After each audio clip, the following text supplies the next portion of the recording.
ನಿಗಮದ ಹಗರಣ ಆರೋಪ ಹೊತ್ತಿದ್ದಂತಹ ಸಚಿವ ನಾಗೇಂದ್ರ ಇಡಿ ವಶಕ್ಕೆ. ಈಗ ಸಚಿವ ನಾಗೇಂದ್ರ ಬಗ್ಗೆ ಮೇಜರ್ ಅಪ್ಡೇಟ್ಸ್ಗಳು ಸಿಗ್ತಾ ಇದೆ. ಇಡಿ ಅಧಿಕಾರಿಗಳು ವಶಕ್ಕೆ ತೆಗೆದುಕೊಂಡಿದ್ದಾರೆ ನಾಗೇಂದ್ರರನ್ನ. ಇಡಿ ವಶಕ್ಕೆ ಮಾಜಿ ಸಚಿವ ನಾಗೇಂದ್ರ ಏನು ನಿಗಮದ ಬಹುದೊಡ್ಡ ಹಗರಣ, ಅದು ವಾಲ್ಮೀಕಿ ಅಭಿವೃದ್ಧಿ ನಿಗಮದಲ್ಲಿ ಹಗರಣದ ಕೇಸು ಸಂಬಂಧ ಈಗ ಇಡಿ ಅಧಿಕಾರಿಗಳು ವಶಕ್ಕೆ ಪಡೆದುಕೊಂಡಿದ್ದಾರೆ. 2 ದಿನದಿಂದ ನಾಗೇಂದ್ರ ನಿವಾಸದಲ್ಲಿ ತಪಾಸಣೆಯನ್ನ ನಡೆಸಿದ್ದ ಇಡಿ ಅಧಿಕಾರಿಗಳು ಇಂಚಿಂಚು ಶೋಧ ಮಾಡಿದ್ರು. ಇಂದು ಬೆಳಗ್ಗೆ ನಾಗೇಂದ್ರರನ್ನ ವಶಕ್ಕೆ ಪಡೆದ ಜಾರಿ ನಿರ್ದೇಶನಾಲಯ, ಎನ್ಫೋರ್ಸ್ಮೆಂಟ್ ಡೈರೆಕ್ಟರೇಟ್ ಸಾಕ್ಷ್ಯಾಧಾರಗಳ ಆಧಾರದ ಮೇಲೆ ನಾಗೇಂದ್ರರನ್ನ ವಶಕ್ಕೆ ಪಡೆದ ಇಡಿ ಅಧಿಕಾರಿಗಳು 187 ಕೋಟಿ ಅಕ್ರಮದಲ್ಲಿ ಇಡಿಗೆ ಲಾಕ್ ಆದ ಮಾಜಿ ಸಚಿವ ನಾಗೇಂದ್ರ ಮನೆಯಲ್ಲಿ ವಶಕ್ಕೆ ಪಡೆದು ಇಡಿ ಕಚೇರಿಗೆ ಕರೆದುಕೊಂಡು ಹೋದ ಅಧಿಕಾರಿಗಳು.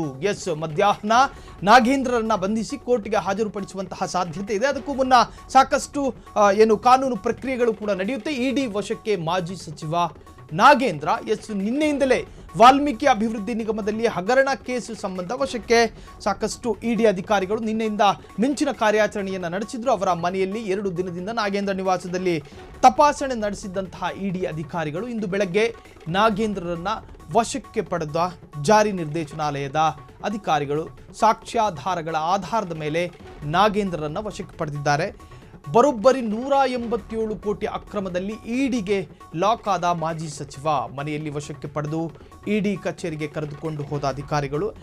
ವಿಚಾರಣೆ ಇರುತ್ತೆ, ಪ್ರಾಥಮಿಕ ತನಿಖೆಗಳು ನಡೆಸ್ತಾರೆ. ಕಾರಣ 187 ಕೋಟಿಯ ಪೈಕಿ ಸಾಕಷ್ಟು ಕೋಟಿಗಳು ಅನೇಕರ ಬ್ಯಾಂಕ್ ಖಾತೆಗಳ ಮುಖಾಂತರವಾಗಿ ನಿಗಮದ ಹಣವನ್ನ ಅವರು ವ್ಯಯಿಸಿದ್ದಾರೆ ಎನ್ನುವಂತಹ ಬಹುದೊಡ್ಡ ಆರೋಪ ನೀವು ಸ್ಕ್ರೀನ್ ಮೇಲೆ ಗಮನಿಸ್ತಾ ಇದ್ದೀರಿ. ಇದು ಇಡಿ ಅಧಿಕಾರಿಗಳು ವಶಕ್ಕೆ ಪಡೆದುಕೊಂಡಿದ್ದಾರೆ. ಎನ್ಫೋರ್ಸ್ಮೆಂಟ್ ಡೈರೆಕ್ಟರೇಟ್ ಅಧಿಕಾರಿಗಳು ಅವರನ್ನ ವಶಕ್ಕೆ ಪಡೆದುಕೊಂಡಿದ್ದಾರೆ. ಸಾಕಷ್ಟು ಹಲ್ಚಲ್ ಸೃಷ್ಟಿ ಮಾಡಿದಂತಹ ಒಂದು ಪ್ರಕರಣ ಅದು. ನಿಗಮದ 187 ಕೋಟಿ ಅಕ್ರಮದಲ್ಲಿ ಈಗ ಇಡಿಗೆ ಲಾಕ್ ಆಗಿ ಕೂತ್ಕೊಂಡಿದ್ದಾರೆ. ಸಚಿವರ ತಲೆದಂಡ ಆಗಬೇಕು ಅಂತ ಈ ಹಿಂದೆ ವಿರೋಧ ಪಕ್ಷದ ನಾಯಕರುಗಳು ಕೂಡ ಅಹೋರಾತ್ರಿ ಪ್ರತಿಭಟನೆಯನ್ನು ಮಾಡಿದ್ರು. ಅದರ ಫಲವಾಗಿ ರಾಜ್ಯ ಆಡಳಿತಾರೂಢ ಕಾಂಗ್ರೆಸ್ ಪಕ್ಷ ಅವರ ರಾಜೀನಾಮೆಯನ್ನು ಪಡೆದುಕೊಳ್ತು. ಅದಾದ ಬಳಿಕ ಅವರ ತಲೆದಂಡವೂ ಕೂಡ ಆಯಿತು. ಇನ್ನೇನು ನಿಗಮದ ಈ ಬ್ರಹ್ಮಾಂಡ ಭ್ರಷ್ಟಾಚಾರ ನಿಧಾನವಾಗಿ ಆ ಸುದ್ದಿ ಕಮ್ಮಿ ಆಗ್ತಾ ಇದೆ ಅನ್ನೋ ಹೊತ್ತಲ್ಲಿ ಮತ್ತೆ ವಿರೋಧ ಪಕ್ಷ ಮುನ್ನೆಲೆಗೆ ಬರುತ್ತೆ.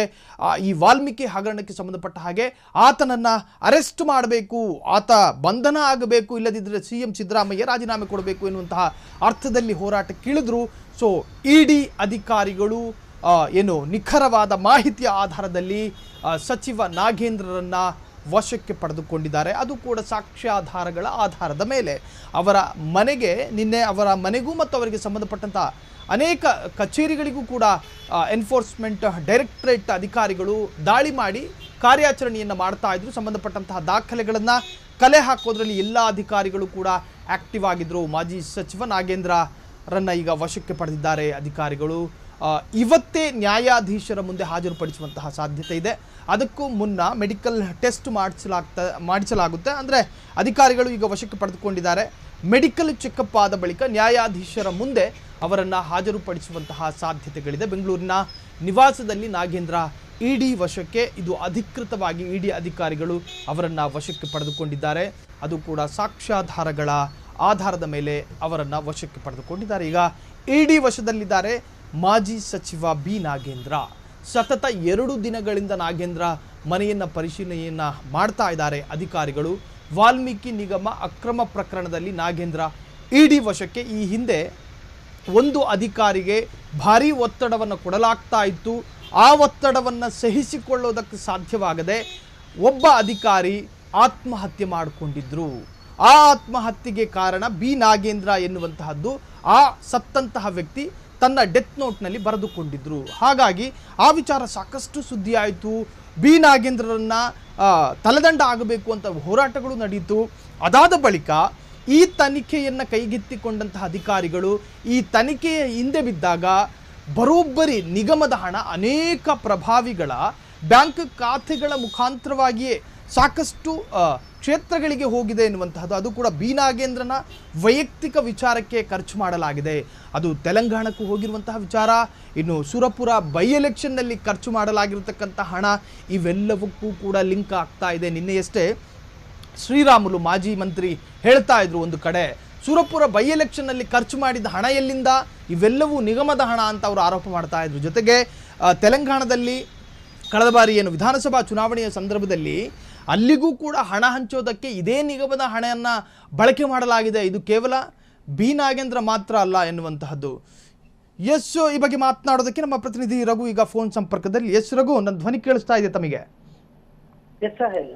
ರಘು, ಒಂದು ಕಡೆ ತಲೆದಂಡ ಆಯ್ತು, ತಲೆದಂಡ ಆದ ಬಳಿಕವೂ ವಿರೋಧ ಪಕ್ಷದವರಿಗೆ ಸಮಾಧಾನ ಆಗ್ಲಿಲ್ಲ ಅಂತ ತಲೆದಂಡ ಆದ ನಂತರ ಬಿ ನಾಗೇಂದ್ರರವರನ್ನ ಅರೆಸ್ಟ್ ಮಾಡಬೇಕು ಎನ್ನುವಂತ ಕೂಗು ಕೇಳಿಬಂತು. ಈಗ ಇಡಿ ಅಧಿಕಾರಿಗಳು ಸಾಕ್ಷ್ಯಾಧಾರಗಳ ಆಧಾರದ ಮೇಲೆ ವಶಕ್ಕೆ ಪಡೆದುಕೊಂಡಿದ್ದಾರೆ. ಏನಿದೆ ಈ ಬಗ್ಗೆ ಹೆಚ್ಚಿನ ಡೀಟೇಲ್ಸ್? ಎಸ್ ಸಾಹಿಲ್, ಕಳೆದ 40 ಗಂಟೆ ಅಂದ್ರೆ ಸುಮಾರು 2 ದಿನಗಳಿಂದ ನಾಗೇಂದ್ರ ಮತ್ತೆ ದದ್ದಲ್ ಏನು ರಾಯಚೂರಿನ ಗ್ರಾಮೀಣ ಭಾಗದ ಶಾಸಕರಿದ್ದಾರೆ, ದದ್ದಲ್ಲು ಮತ್ತೆ ಅವರ PA ಸುಮಾರು ಎಲ್ಲಾ ಮನೆ ಮೇಲೆ ಇಡಿ ಅಧಿಕಾರಿಗಳು ಕಳೆದ 40 ಗಂಟೆಗಳಿಂದ ಏನು ಪರಿಶೀಲನೆ ನಡೆಸ್ತಾ ಇತ್ತು.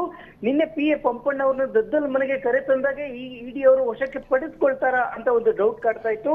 ಅಂದ್ರೆ ಇಂದು ಬೆಳಗ್ಗೆನೆ ನಾಗೇಂದ್ರ ಅವ್ರನ್ನ ಬೆಂಗಳೂರು ಮನೆಯಿಂದ ಇಡಿ ಕಚೇರಿ ಶಾಂತಿನಗರಕ್ಕೆ ಕರ್ಕೊಂಡ್ ಬಂದಿರೋದ್ರಿಂದ ಬಹುತೇಕ ಅವ್ರನ್ನ ಅರೆಸ್ಟ್ ಮಾಡ್ತಾರ ಅನ್ನೋದು ಈಗ ಕನ್ಫರ್ಮ್ ಆಗ್ತಾ ಇದೆ. ಕಾರಣ ಏನು ಅರೆಸ್ಟ್ ಆಗೋಕೆ ಸ್ವಲ್ಪ ಏನ್ ಪ್ರೊಸೀಜರ್ಸ್ ಇದೆ, ಅದು ಮಧ್ಯಾಹ್ನ ಹೊತ್ತಿಗೆ ಸಂಪೂರ್ಣ ಆಗ್ಬೋದು. ಸೊ ಮಧ್ಯಾಹ್ನ ಆದ್ಮೇಲೆ ನಾಗೇಂದ್ರ ಅವ್ರನ್ನ ಬಂಧನ ಸಾಧ್ಯತೆ ಇದೆ. ಏನು ವಾಲ್ಮೀಕಿ ನಿಗಮದ ಹಗರಣ ಏನಿತ್ತು, 187 ಕೋಟಿ ಹಗರಣ ಏನಿತ್ತು, ಈ ವಿಚಾರವಾಗಿ ವಿಪಕ್ಷಗಳು ಕಂಪ್ಲೀಟ್ ಆಗಿ ಪ್ರೊಟೆಸ್ಟ್ ಮಾಡ್ತಾನೆ ಇತ್ತು. CBIಗೆ ಒಗಿಸ್ಬೇಕು ಅಂತ ಹೇಳ್ತಾ ಇತ್ತು. ಆದ್ರೆ CM ಯಾವ್ದಕ್ಕೂ ತಲೆ ಕೆಡಿಸ್ಕೊಂತಿರ್ಲಿಲ್ಲ. ಆದ್ರೆ ಒಂದು SIT ರಚನೆ ಮಾಡ್ತು ಕಣ್ಣು ಒರ್ಸಾಕೋದಕ್ಕೋಸ್ಕರ ಅಂತ ಆರೋಪ ಮಾಡ್ತಾ ಇದ್ರು ಕೂಡ. ಈ ಸಂದರ್ಭದಲ್ಲಿ ಎನ್ ರಮೇಶ್, ಬಿಜೆಪಿಯ ವಕ್ತಾರ ಎನ್ ರಮೇಶ್ ಅವ್ರು ಕೊಟ್ಟಿದ್ದ ದೂರಿನ ಆಧಾರದ ಮೇಲೆ ಇಡಿ ರೈಡ್ ಆಯ್ತು ಅಂತ ಬಿಜೆಪಿಯವರು ಹೇಳುದು. ಸೊ ಇದೇ ವಿಚಾರಕ್ಕೆ ಇಡಿ ರೈಡ್ ಏನ್ ಕಂಪ್ಲೀಟ್ ಆಯ್ತು, ಕಳೆದ 2 ದಿನಗಳಿಂದ ಸರ್ಚ್ ಏನು ಸೂಕ್ಷ್ಮವಾಗಿ ಸರ್ಚ್ ಮಾಡ್ತಾ ಇದ್ರು. ಯಾವ್ಯಾವ್ದು ಡಾಕ್ಯುಮೆಂಟ್ ಸಿಕ್ಕಿದೆ ಆ ಆಧಾರದ ಮೇಲೆ ಇಡಿ ಈಗ ನಾಗೇಂದ್ರ, ಮಾಜಿ ಸಚಿವ ನಾಗೇಂದ್ರ ಅವರನ್ನ ವಶಕ್ಕೆ ಪಡೆದಿದೆ. ಸೊ ಈಗ ಕೆಲವು ಹೊತ್ತಿಗೆ ಮುಂಚೆ ಇಡಿ ಆಫೀಸ್ಗೆ ಕೂಡ ಅವ್ರನ್ನ ಕರ್ಕೊಂಡ್ ಬಂದಿದೆ. ಸೊ ಬಹುತೇಕ ಬಿ ನಾಗೇಂದ್ರ ಅವರು ಅರೆಸ್ಟ್ ಆಗ್ಬೋದು ಅಂತ ಈಗ ಮೇಲ್ನೋಟಕ್ಕೆ ಕಂಡು ಬರ್ತಾ ಇದೆ. ಸುಹೇಲ್, ಎಸ್ ರಘು, ನಿನ್ನೆ ಅಷ್ಟೇ ಶ್ರೀರಾಮುಲು ಅವರು ಒಂದು ಮಾತನ್ನ ಹೇಳ್ತಾ ಇದ್ರು, ಎಲ್ಲೋ ಒಂದು ಕಡೆ SIT ಅನ್ನುವಂತಹ ಒಂದು ತನಿಖಾ ಸಂಸ್ಥೆ ಇದೆಯಲ್ಲ, ಅದು ರಾಜ್ಯ ಸರ್ಕಾರದ ಕೈಗೊಂಬೆ ಎನ್ನುವಂತಹ ರೀತಿಯಲ್ಲಿ ಕೆಲಸ ಮಾಡ್ತಾ ಇದೆ ಅಂತ. ಈಗ ಆಡಳಿತಾರೂಢ ಪಕ್ಷದವರು ಇಡಿ ಬಗ್ಗೆ ಏನು ಹೇಳ್ಬೋದು ಅಂತ?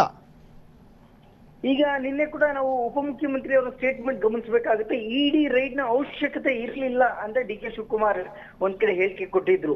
ಸೊ ಬಿಜೆಪಿ ಇಡಿ ಅವ್ರ ಕೆಲಸ ಅವ್ರು ಮಾಡ್ತಾ ಇದೆ ಬಿಡಿ ಅಂತ ಹೇಳ್ತಾ ಇತ್ತು. ಸೊ ಹಂಗಾಗಿ ಇಲ್ಲಿ ಮೇಲ್ನೋಟಕ್ಕೆ ಕಂಡು ಬರೋದು ವಿರೋಧ ಪಕ್ಷಗಳು SIT ನ ನಂಬಲ್ಲ, ಆಡಳಿತ ಪಕ್ಷ ಇಡಿನ ನಂಬ್ತಾ ಇಲ್ಲ. ಎರಡೂ ಇಂಡಿಪೆಂಡೆಂಟ್ ಆಗಿದ್ರು ಕೂಡ ಸೊ ರಾಜಕೀಯ ಬೇಳೆ ಬಯಸ್ಕೊಳಕ್ಕೆ ಅವ್ರವ್ರಿಗೆ ಹೇಗೆ ಬೇಕೋ ಆಗ ಹೇಳಿಕೆಗಳನ್ನ ಕೊಡ್ತಾ ಇರೋದು ಸರ್ವೇ ಸಾಮಾನ್ಯ ಆಗಿದೆ. ಯಾಕೆಂದ್ರೆ ಈ ಹಿಂದೆ ಕೂಡ ಬಹುತೇಕ ಬಾರಿ ಯಾರದೇ ಕಾಂಗ್ರೆಸ್ ನಾಯಕರ ಮೇಲೆ ಇಡಿ ದಾಳಿ ಆದ್ರೂ ಕೂಡ ಅವರು ನೇರವಾಗಿ ಬಿಜೆಪಿ ಮೇಲೆ ಆರೋಪ ಮಾಡ್ತಾ ಇದ್ರು. ಆದ್ರೆ SIT ಅದು ಕೂಡ ಇಂಡಿಪೆಂಡೆಂಟ್ ಆಗಿದ್ರು ಕೂಡ ವಿರೋಧ ಪಕ್ಷಗಳು ನಮಗೆ SIT ಮೇಲೆ ನಂಬಿಕೆ ಇಲ್ಲ, SIT ಏನಿದ್ರು ಸರ್ಕಾರದ ಕೈಗೊಂಬೆ, ಮುಖ್ಯಮಂತ್ರಿಗಳು ಗೃಹ ಸಚಿವರು ಏನ್ ಹೇಳ್ತಾರೋ ಅದಕ್ಕೆ ಹೇಳ್ತಾರೆ ಅಂತ ಆರೋಪಗಳು ಕೇಳ್ತಾನೆ ಇತ್ತು. ಆದ್ರೆ ಈ ಮಧ್ಯದಲ್ಲಿ ತುಂಬಾ ಇಂಪಾರ್ಟೆಂಟ್ ಆಗಿದ್ದು ಒಂದು ಆರೋಪ ಬಂದಿತ್ತು. ಆರೋಪ ಕಂಪ್ಲೇಂಟ್ ಎನ್ ರಮೇಶ್ ಅವ್ರು ಕೊಟ್ಟ ತಕ್ಷಣ ಇಡಿ ರೈಡ್ ಆಯ್ತು. ಇಡಿ ರೈಡ್ ಕಂಪ್ಲೀಟ್ ಆದ ತಕ್ಷಣನೇ ಕ್ಲಿಯರ್ ಆಗಿ ನಾಗೇಂದ್ರ ಮಾಜಿ ಸಚಿವ, ಪ್ರೆಸಿಡೆಂಟ್ ಶಾಸಕ ಆಗಿದ್ರು ಕೂಡ ಅವ್ರನ್ನ ಕರ್ಕೊಂಡು ಹೋಗಿದೆ. ಸೊ ಇದೇನು ಹಗರಣ ಇದೆ, ಚಂದ್ರಶೇಖರನ್ ಏನು ಸೂಸೈಡ್ ಮಾಡ್ಕೊಂಡಿದ್ರು ಸರ್ಕಾರಿ ಅಧಿಕಾರಿ, ಅವರ ಸಾವಿಗೆ ನ್ಯಾಯ ಸಿಗಬೇಕು ಅಂತ ಹೇಳ್ಬಿಟ್ಟು ನಿನ್ನೆ ಶೋಭಾ ಕರಂದ್ಲಾಜೆ ಕೇಂದ್ರ ಸಚಿವೆ, ಗೃಹ ಸಚಿವ ಅಮಿತ್ ಶಾ ಅವರಿಗೆ ಪತ್ರ ಕೂಡ ಬರೆದಿದ್ರು. ಸೊ ಎಲ್ಲೋ ಒಂದ್ ಕಡೆ ನೋಡಿದ್ರೆ ಕಂಪ್ಲೀಟ್ ಆಗಿ CBI ವಶಕ್ಕೆ ಹೋಗೋ ಸಾಧ್ಯತೆ ಇದೆ. ಇವತ್ತು ಮಧ್ಯಾಹ್ನ ಒಳಗಡೆ ನಾಗೇಂದ್ರ ಬಹುತೇಕ ಅರೆಸ್ಟ್ ಆಗೋ ಸಾಧ್ಯತೆ ಇದೆ. ಸುಹೇಲ್, ಎಸ್, ಈಗ ಇಡಿ ಕಸ್ಟಡಿಯಲ್ಲಿ ಹಾಗೆ ಇಟ್ಟುಕೊಳ್ಳೋದಕ್ಕೆ ಸಾಧ್ಯ ಇಲ್ಲ, ನ್ಯಾಯಾಧೀಶರ ಮುಂದೆ ಇವತ್ತೇ ಹಾಜರುಪಡಿಸುವ ಸಾಧ್ಯತೆಗಳಿದಾವ ರಘು? ಹೇಗೆ? ಸಾಧ್ಯತೆ ಇದೆ. ಆದ್ರೆ ಅರೆಸ್ಟ್ ಮಾಡೋಕಿನ ಮುಂಚೆ ಕೆಲವೊಂದು ಪ್ರೊಸೀಜರ್ಸ್ ಇರುತ್ತೆ, ಅದನ್ನ ಕಂಪ್ಲೀಟ್ ಮಾಡ್ಲೇಬೇಕಾಗುತ್ತೆ. ಸೊ ಆ ಕಂಪ್ಲೀಟ್ ಅರೆಸ್ಟ್ ಆಗಿದ್ದೇ ಸತ್ಯ ಆದ್ರೆ ಆಮೇಲೆ ಮುಂದಿನ ಏನು ಕಾನೂನಾತ್ಮಕ ಏನು ಮುಂದೆ ಇರುತ್ತೆ ಅದನ್ನ ಹೋಗ್ಬೇಕಾಗುತ್ತೆ. ಸೊ ಇದು ಇಡಿ ಇರೋದ್ರಿಂದ ಸೊ ಇಲ್ಲಿ ಏನ್ ಮಾಡ್ತಾರೆ ಒಂದ್ ಸ್ವಲ್ಪ ಅಬ್ಸರ್ವ್ ಮಾಡ್ಲೇಬೇಕಾಗುತ್ತೆ. ಯಾಕಂದ್ರೆ ಒಬ್ಬ ಸಡನ್ ಆಗಿ ಯಾವುದೇ ಆಧಾರ ಇಲ್ದಿರ ಅರೆಸ್ಟ್ ಮಾಡಕ್ಕಂತೂ ಆಗಲ್ಲ. ಸೊ ಅರೆಸ್ಟ್ ಮಾಡೋದೇ ಆದ್ರೆ ಯಾವ್ದೋ ಒಂದು ಇಂಪಾರ್ಟೆಂಟ್ ಡಾಕ್ಯುಮೆಂಟ್ ಸಿಕ್ಕಿರ್ಬೇಕು, ಅಥವಾ ಏನು ಕಂಪ್ಲೇಂಟ್ಸ್ ಇದೆ ನಾಗೇಂದ್ರ ಅವ್ರ ಮೇಲೆ ಕಂಟಿನ್ಯೂ ಆರೋಪಗಳು ಏನಿದೆ ಅದಕ್ಕೆ ಸಾಕ್ಷಿ ಇದು ಸತ್ಯ ಅನ್ನೋ ತರ ಯಾವ್ದಾದ್ರು ಡಾಕ್ಯುಮೆಂಟ್ ಸಿಕ್ಕಿದ್ದೆ ಆದ್ರೆ 100% ಇವತ್ತು ಅರೆಸ್ಟ್ ಆಗೋದು ನಿಜ. ನ್ಯಾಯಾಧೀಶರು ಅವರು ನ್ಯಾಯಾಂಗ ವಿಚಾರಣೆಗೆ 14 ದಿನ ಕೋರ್ತಾರೆ. ಸೊ ಕೋರ್ಟ್ ಎಷ್ಟು ದಿವಸ ವಿಚಾರಣೆ ಕೊಡುತ್ತೆ ಕಾಲ್ ನೋಡ್ಬೇಕಾಗುತ್ತೆ. ಥ್ಯಾಂಕ್ ಯು ರಘು ತಮ್ಮೆಲ್ಲ ಮಾಹಿತಿಗೆ. ಒಟ್ಟಾರೆ ಈಗ ಒಂದು ಕಡೆ ಆಡಳಿತಾರೂಢ ಕಾಂಗ್ರೆಸ್ಗೂ ಕೂಡ ಮುಜುಗರ ತರುವಂತಹ ಒಂದು ವಿಚಾರ ಇದು. ಒಂದು ಮಾಜಿ ಸಚಿವ ರಾಜೀನಾಮೆ ಕೊಟ್ಟ ಬಳಿಕ ಆ ಸಚಿವನನ್ನು ಈಗ ಇಡಿ ಅಧಿಕಾರಿಗಳು ಬಂಧನ ಮಾಡ್ತಾರೆ ಅಥವಾ ವಶಕ್ಕೆ ಪಡೆದುಕೊಳ್ತಾರೆ ಅನ್ನೋದಾದರೆ ಇದು ಆಡಳಿತಾರೂಢ ಪಕ್ಷಕ್ಕೂ ಕೂಡ ಮುಜುಗರ ತರಬಲ್ಲಂತಹ ವಿಚಾರವೇ ಸರಿ. ಮತ್ತೊಂದು ಕಡೆ ವಿರೋಧ ಪಕ್ಷದ ನಾಯಕರು ಕೂಡ ಈ ಒಂದು ವಾಲ್ಮೀಕಿ ಹಗರಣವನ್ನು ಆಹಾರವಾಗಿ ಅಥವಾ ಬಹುದೊಡ್ಡ ಅಸ್ತ್ರವಾಗಿ ಬಳಸ್ಕೊತಾ ಇದ್ದಾರೆ. ಇವತ್ತೂ ಕೂಡ ಬಿಜೆಪಿ ವತಿಯಿಂದ ಬೃಹತ್ ಹೋರಾಟ ಅಥವಾ ಪ್ರತಿಭಟನೆಗೆ ಕರೆ ಕೊಟ್ಟಿದ್ರು. ಸಾಕಷ್ಟು ವಾಹನಗಳ ಜಾಥಾದ ಮೂಲಕ ಏನು ಈ ಒಂದು ಹಗರಣಕ್ಕೆ ಸಂಬಂಧಪಟ್ಟ ಹಾಗೆ ಅವರು ಹೋರಾಟ ಮಾಡ್ತೀವಿ, ಪ್ರತಿಭಟನೆ ಮಾಡ್ತೀವಿ, ಒಂದರ್ಥದಲ್ಲಿ ತೀವ್ರತೆಯನ್ನು ಹೆಚ್ಚು ಮಾಡ್ತೀವಿ ಎನ್ನುವಂತಹ ಸಾಕಷ್ಟು ವಿಚಾರಗಳನ್ನು ನಿನ್ನೆ ಹೇಳ್ಕೊಳ್ತಾ ಇದ್ರು. ಜೊತೆಗೆ ಶ್ರೀರಾಮುಲು ಅವರು ಕೂಡ ಬಿ ನಾಗೇಂದ್ರ ಮಾಡಿರ್ತಕ್ಕಂತಹ 187 ಕೋಟಿ ಏನು ಹಗರಣ ಏನಿದಾವೋ ಇದರಲ್ಲಿ ಒಂದು ಸಮುದಾಯಕ್ಕೆ ಸೇರಬೇಕಾಗಿದ್ದಂತಹ ಮತ್ತು ಸಮುದಾಯದ ಅಭಿವೃದ್ಧಿಗೆ ವಹಿಸಬೇಕಾಗಿದ್ದಂತಹ ಹಣ ಅನ್ನುವಂತಹ ಆರೋಪ ಹೊರಿಸ್ತಾ ಇದ್ರು.